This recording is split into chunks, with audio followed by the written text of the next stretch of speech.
And ayun na nga, i-update ko kayo dun sa ginagamit ko na W soap. Wow! Ayan, so meron na ako natanggal na isang warts dito.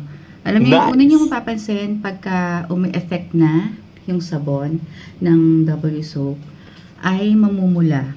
Yun sa akin ha, yun yung una ko napansin. Namumula yung paligid ng aking warts.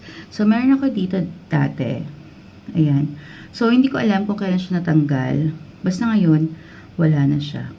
Ayan. Wow! So, effective talaga siya. So, ang ginagawa ko, ayan, nilagay ko siya dito.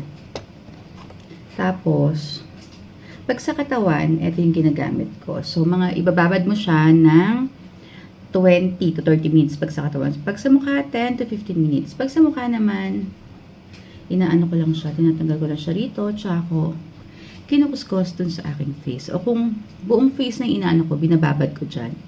So, diba, napaka-effective pala niya talaga. Hindi lang siya eme-eme sa online, pero effective talaga siya. So, napa-order na ulit ako ng isa habang hindi pa ubos. Yun nandito sa akin. So, may laman yan na. Ayan. So, pagka bibili kayo, ganito yung siya matatanggap. Ayan, naka-plastic pa yung kanyang sabon. At, eto yung box niya.